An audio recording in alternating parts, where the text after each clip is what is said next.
بسم اللہ الرحمن الرحیم نحمدہ ونصلی علی رسولہ الکریم اما بعد اعوذ باللہ من الشیطان الرجیم بسم اللہ الرحمن الرحیم یاسین والقرآن الحکیم انک لمن المرسلین علی صراط مستقیم تنزیل العزیز الرحیم۔ یہ سورت 22ویں پارے سے شروع ہو کر کے آخر سے اور 23ویں پارے میں جا کر کے ختم ہوتی ہے، اور اس کے فضائل بہت وارد ہوئے ہیں۔ آپ صلی اللہ علیہ وسلم نے سورہ یاسین کو قرآن کا دل میں قرار دیا ہے، قرآن کا دل بتلایا ہے، چونکہ اس کے اندر جو مضامین بیان کیے گئے ہیں وہ بہت فصیح اور بلیغ انداز میں خاص طور سے عقائد کو بیان کیا گیا ہے۔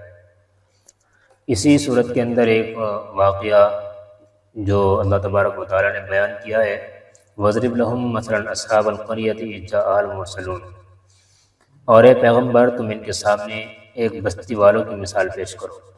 اللہ تعالیٰ بیان کر رہے ہیں کہ ایک بستی والوں کی مثال پیش کرو جب ان کے پاس رسول آئے تھے۔ إِذْ جَاءَهَا الْمُرْسَلُونَ إِذْ أَرْسَلْنَا إِلَيْهِمْ اثْنَيْنِ فَكَذَّبُوهُمَا فَعَزَّزْنَا بِثَالِثٍ فَقَالُوا إِنَّا إِلَيْكُمْ مُرْسَلُونَ، جب ہم نے ان کے پاس شروع میں 2 رسول بھیجے۔ یہ ایک بستی ہے، اس بستی کا قرآن کریم نے ذکر نہیں کیا ہے کہ کون سی بستی تھی۔ بعض حضرات کہتے ہیں کہ بھائی یہ شام کا مشہور شہر انطاکیہ ہے، لیکن یہ روایات کوئی مضبوط روایت نہیں ہے، اور تواریخ سے یہ کوئی بات ثابت صحیح طریقے پر نہیں ہوتی کہ واقعی حقیقت میں ہی یہ وہی جگہ ہے جہاں پر جس کے بارے میں اس قرآن کریم میں بیان کیا گیا ہے۔ اور چونکہ قرآن کریم کوئی تاریخ کی یا اس طرح کی قصے کہانیوں کی کتاب نہیں ہے، اللہ تبارک و تعالیٰ صرف وہی بات بیان کرتا ہے جو زیادہ تر ضروری ہوتی ہے اور جس کے ذریعے سے عبرت حاصل کی جا سکے۔ انسان کے یہ جاننے سے کہ بھائی کون سی کا چیز کیسی ہے یہ کوئی اتنا اہم نہیں ہے، بس اللہ تبارک و تعالیٰ نے کیوں بیان کیا ہے اس کو بہت جاننا ضروری ہوا کرتا ہے۔ واقعہ کیا ہے کہ اللہ تبارک و تعالیٰ نے اس شہر کے اندر کسی بستی کے اندر 2 نبیوں کو ایک ساتھ بھیجا۔ جیسا کہ آپ کو معلوم ہے، پیچھے بھی بیان آیا تھا حضرت موسیٰ علیہ السلام کا، حضرت شعیب علیہ السلام کا۔ آپ صلی اللہ علیہ وسلم تو جب سے نبی آپ کو بنایا گیا تو آپ پوری دنیا کے نبی ہیں، لیکن پہلے زمانے میں بیک وقت 2 نبی بھی اللہ تبارک و تعالیٰ نے بھیجے ہیں، اور جس طریقے پر اس میں بیان کیا گیا کہ بھائی تیسرے بھی ہیں تو 3 نبی بھی اللہ تبارک و تعالیٰ نے بھیجے ہیں لوگوں کو سمجھانے کے لیے، کیونکہ لوگ کٹر تھے اور بہت گویا کہ ان کے دل سخت تھے بہت ہی زیادہ، جس کی وجہ سے اللہ تبارک و تعالیٰ نے 2 3 نبیوں کو ایک ساتھ بھیجا ہے کہ ان کو جا کر کے سمجھاؤ۔ اس کو یہاں بیان کیا ہے، وَاضْرِبْ لَهُمْ مَثَلًا أَصْحَابَ الْقَرْيَةِ إِذْ جَاءَهَا الْمُرْسَلُونَ إِذْ أَرْسَلْنَا إِلَيْهِمْ اثْنَيْنِ، جب ہم نے ان کے پاس شروع میں 2 رسول بھیجے،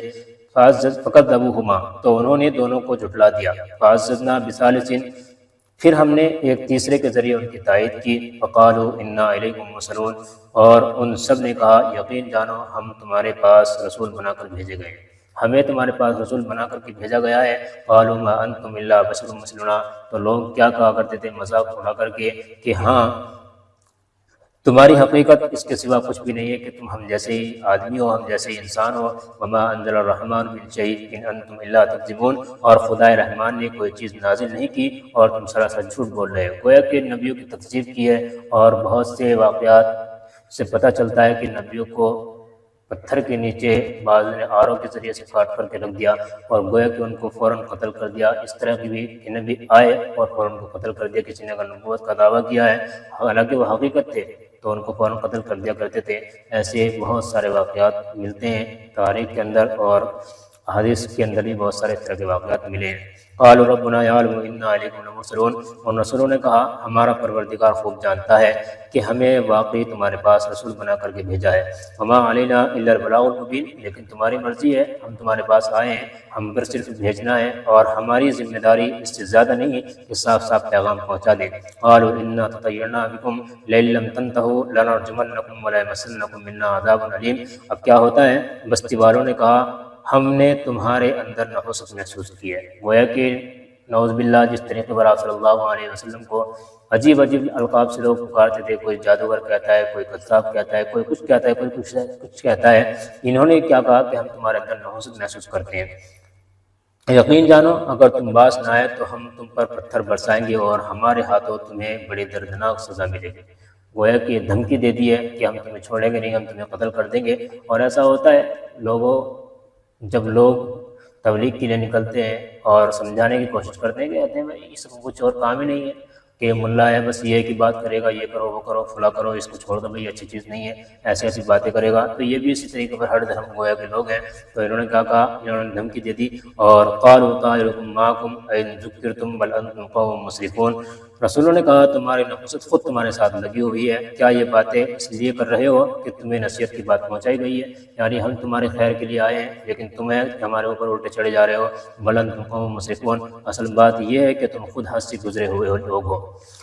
وجاء من اصل مدینہ رجل یسعی قال یا قوم اتبعوا المرسلین، اور شہر کے دوسرے علاقے سے ایک شخص دوڑتا ہوا آیا، قال یا قوم اتبعوا المرسلین، اس نے کہا اے میرے قوم کے لوگوں ان رسولوں کو کہنا مان لو۔ کیوں؟ اس وجہ سے اتبعوا من لا یسألکم اجرا وهم مہتدون، ان لوگوں کا کہنا مان لو جو تم سے کوئی اجرت نہیں مانگ رہے ہیں اور وہ صحیح راستے پر ہیں۔ گویا کہ اس کے اندر اللہ تبارک و تعالیٰ نے ایمان ڈال دیا ہے اور اس کو بات سمجھ میں آ گئی ہے۔ اس کو بہت جلدی بات یہ سمجھ میں آئی تو اس نے اپنے قوم کے لوگوں کو سمجھانا شروع کر دیا اور بتلانا شروع کر دیا کہ بھائی ان کی بات مان لو، یہ کوئی تم سے مطالبہ کسی چیز کا نہیں کر رہے ہیں۔ اور پھر آتا ہے روایت کے اندر کہ انہوں نے ان تینوں کو قتل کیا، نبیوں کو، اور جو رسول آئے تھے یہاں پر اس شخص کو بھی قتل کر کے انہوں نے رکھ دیا۔ اور کہتے ہیں کہ بھائی انہوں نے اس کو پتھر کے ذریعے سے کچل دیا، اور بعض کہتے ہیں کہ بھائی انہوں نے اس کو قتل ہی کیا تھا جس طریقے پر آلات کے ذریعے سے قتل کیا جاتا ہے۔ وَمَا لِيَ لَا أَعْبُدُ الَّذِي فَطَرَنِي وَإِلَيْهِ تُرْجَعُونَ، اس نے کچھ باتیں کی تھی اس کو میں قرآن کریم نے بیان کیا، اور بھلا میں اس ذات کی عبادت کیوں نہ کروں جس نے مجھے پیدا کیا ہے اور اسی کی طرف تم سب کو لوٹ کر واپس بھیجا جائے گا۔ اتخذ من دونه آلیہ ان یردن الرحمن بضر لا تغنی عنی شفاعتهم شیئا ولا ينقذون، بھلا کیا اسے چھوڑ کر میں ایسے معبود مانوں کہ اگر خدائے رحمان مجھے کوئی نقصان پہنچانے کا ارادہ کرے تو ان کی سفارش میرے کسی کام نہ آئے۔ اس نے صاف صاف بتلا دیا کہ بھائی جن پتھروں کی اور بتوں کی تم عبادت کرتے ہو،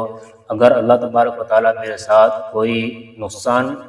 کا ارادہ کرتا ہے، مجھے کوئی تکلیف پہنچانا چاہتا ہے، تو اگر میں ان سے مانگوں گا یہ مجھے ذرہ برابر بھی ہٹانے کے لیے اس کی ہمت ان کے اندر نہیں ہے، اور نہ یہ طاقت رکھتے ہیں کہ میرے اوپر سے تکلیف کو ختم کر سکے، اور یہ میں اگر شفاعت کرنے کی کوشش کریں گے تو ان کی شفاعت بھی میرے کچھ کام نہ آئے گی۔ شفاعتهم شیئا ولا ينقذون انی اذا لفی ضلال مبین، اور نہ وہ مجھے چھڑا سکیں اگر میں ایسا کروں، انی اذا لفی ضلال مبین، اگر میں ایسا کروں یعنی کہ میں تمہاری طرح پتھروں کو مارنا شروع کر دوں، ان کی پوجا شروع کر دوں، اگر میں ایسا کروں تو یقیناً میں کھلی گمراہی میں مبتلا ہو جاؤں گا۔ انی اذا لفی ضلال مبین، پھر اس نے کہا انی آمنت بربکم فاسمعون قیل ادخل الجنہ قال یا لیت قومی یعلمون، میں تو تمہارے پروردگار پر ایمان لا چکا، حالانکہ یہ لوگ تو ایمان نہیں لائے تھے، تو لیکن انہوں نے کہا، لیکن پھر بھی اس نے کیا کہا کہ میں تمہارے پروردگار پر یعنی جس نے تم کو پیدا کیا ہے میں اس پر ایمان لے کر کے آ چکا ہوں، اب تم بھی میری بات سن لو۔ قیل ادخل الجنہ قال یا لیت قومی یعلمون، آخر کار بستی والوں نے اس کو قتل کر دیا اور اللہ کی طرف سے اس سے کہا گیا کہ جنت میں داخل ہو جاؤ۔ قیل ادخل الجنہ قال یا لیت قومی یعلمون، اس نے جنت کی نعمتیں دیکھ کر کیا کہا کہ کاش میری قوم کو معلوم ہو جائے کہ جنت میں اللہ تبارک و تعالیٰ کیا کیا کر رہے ہیں، اور اس نے بیان کیا کہ آگے کیا ہے، بما غفر لی ربی، کہ اللہ نے کس طرح میری بخشش کی ہے، وجعلنی من المکرمین، اور مجھے باعزت لوگوں میں شامل کیا ہے۔ یہ ان لوگوں کو اگر پتہ چل جائے تو یہ پھر دوڑے دوڑے اس کی طرف آ جائیں گے۔ وما انزلنا علی قومہ من بعدہ من جند من السماء وما کنا منزلین، اور اس شخص کے بعد ہم نے اس کی قوم پر آسمان سے کوئی لشکر نہیں اتارا اور نہ ہمیں اتارنے کی ضرورت تھی۔ اللہ تعالیٰ نے بیان کر دیا ان کانت الا صیحۃ واحدۃ فاذا هم خامدون، وہ تو بس ایک ہی چنگھاڑ تھی جس سے وہ ایک دم بجھ کر رہ گئے، بس اللہ تبارک و تعالیٰ نے پکڑ لیا اور پوری بستی کو ختم کر کے رکھ دیا۔ افسوس یا حسرۃ علی العباد ما یاتیہم من رسول الا کانوا بہ یستہزئون، افسوس ہے ایسے بندوں کے حال پر ان کے پاس کوئی رسول ایسا نہیں آیا جس کا وہ مذاق نہ اڑاتے رہے، یعنی جو بھی ان کے پاس آتا ان کو جھٹلاتے اور ان کا مذاق اڑاتے۔ الم یروا کم اہلکنا قبلہم من القرون انہم الیہم لا یرجعون، اللہ تعالیٰ کہتے ہیں کیا انہوں نے نہیں دیکھا کہ ان سے پہلے ہم کتنی قوموں کو اس طرح ہلاک کر چکے ہیں کہ وہ ان کے پاس لوٹ کر نہیں آتے۔ اللہ تعالیٰ نے یہ دکھا دیا ہے کہ بھائی کتنے لوگ آئے تھے، قوم نوح تھی، قوم سمود تھی، قوم عاد تھی، کتنے چلے گئے، لیکن پھر بھی کیا یہ بات ان کے سمجھ میں نہیں آتی کہ ہم نے کتنے لوگوں کو ختم کر دیا اور پھر دوبارہ آئے بھی نہیں ہیں۔ وَإِن كُلٌّ لَمَّا جَمِيعٌ لَدَيْنَا مُحْضَرُونَ، اور جتنے لوگ ہیں ان سبھی کو اکٹھا کر کے ہمارے سامنے حاضر کیا جائے گا۔ پھر اللہ تبارک و تعالیٰ نے قیامت کی یاد دلا دی کہ سب کے سب کل قیامت کے دن ہمارے پاس ہی آؤ گے۔ وَآيَةٌ لَهُمُ الْأَرْضُ الْمَيْتَةُ أَحْيَيْنَاهَا وَأَخْرَجْنَا مِنْهَا حَبًّا فَمِنْهُ يَأْكُلُونَ، اور پھر اللہ تعالیٰ بیان کرتے ہیں اور ان کے لیے ایک نشانی وہ زمین ہے جو مردہ پڑی ہوئی تھی، ہم نے اسے زندگی عطا کی اور اس سے غلہ نکالا جس کی خوراک یہ کھاتے ہیں۔ یہ گویا کہ اللہ تعالیٰ کی عادت ہے، وہ مثالوں کے طور پر انسان کو سمجھاتا ہے، اور چونکہ مثال کے ذریعے سے بات اچھی سمجھ میں آتی ہے اور یہ زیادہ سمجھنے کے لائق اور قابل ہوا کرتی ہے۔ مثال کے ذریعے جو بات سمجھ میں آتی ہے وہ عام طور پر اس طریقے پر سمجھ میں نہیں آتی، اس لیے اللہ تعالیٰ زیادہ تر مثال سے انسان کو سمجھا دیتا ہے۔ بیان کرتے ہیں وَجَعَلْنَا فِيهَا جَنَّاتٍ مِّن نَخِيلٍ وَأَعْنَابٍ وَفَجَّرْنَا فِيهَا مِنَ الْعُيُونِ، ہم نے اس زمین میں کھجوروں اور انگوروں کے باغ پیدا کیے اور ایسا انتظام کیا کہ اس میں سے پانی کے چشمے پھوٹ نکلے۔ اللہ نے ایسی پائپ لائن زمین کے اندر بچھا دی ہے کہ کوئی سائنس آج تک ایسی پائپ لائن نہیں بچھا سکتی اور نہ بچھا سکی۔ لِيَأْكُلُوا مِن ثَمَرِهِ وَمَا عَمِلَتْهُ أَيْدِيهِمْ أَفَلَا يَشْكُرُونَ، تاکہ یہ اس کی پیداوار میں سے کھائیں حالانکہ ان کو اس کے ہاتھوں نے نہیں بنایا تھا۔ وَمَا عَمِلَتْهُ أَيْدِيهِمْ أَفَلَا يَشْكُرُونَ، کیا پھر بھی یہ شکر ادا نہیں کریں گے؟ سبحان الذي خلق الازواج كلها مما تنبت الارض ومن البصير ومما لا يعلمون، پاک وہ ذات جس نے ہر چیز کے جوڑے جوڑے پیدا کیے، اس پیداوار کی بھی تو زمین اگاتی ہے اور خود انسانوں کے بھی اور ان چیزوں کی بھی جنہیں یہ لوگ ابھی جانتے تک بھی نہیں ہیں۔ اللہ نے جتنی دنیا میں چیزیں آنے والی ہیں، آ چکی ہیں، سب کے بارے میں بیان کر دیا کہ بھائی ہم نے سب کو بنا کر کے تیار کر کے رکھ دیا۔ انسان تھوڑی سی کوشش کرے، تھوڑی سی محنت کرے، جیسے کہ آج کل نکال رہے ہیں نئے نئے خزانے، سمجھتے کیا ہے کہ ہم نکال رہے ہیں۔ اللہ تعالیٰ نے پہلے ہی دنیا کے اندر زمین کے اندر ان کو دفن کر دیا اور لگا دیا تھا کہ بھائی یہ لوگ تھوڑی محنت کریں گے تو ہم ان کو حاصل کرا دیں گے کہ بھائی یہ تم حاصل کر لو، اور اپنا لیول لگا کر کے یہ لوگ اس کے اوپر فخر کرنا شروع کر دیتے ہیں۔ ہمیں ان واقعات سے سبق لینا چاہیے اور ہمیں حاصل کرنا چاہیے کہ بھائی اللہ تعالیٰ کس طریقے پر انسان کو سمجھاتا ہے۔ جو ذات مردہ زمین کو سبزہ اگانے کی صلاحیت دے سکتا ہے تو وہ اللہ تبارک و تعالیٰ ان تمام چیزوں کو، ہر انسان کو دوبارہ زندہ کرنے پر بھی قادر ہے۔ اس کے لیے کوئی مشکل کام نہیں ہے اور وہ ضرور حساب لے گا۔ اللہ تعالیٰ ہمیں سمجھ کے عمل کی توفیق نصیب فرمائے۔ وآخر دعوانا الحمد للہ رب العالمین۔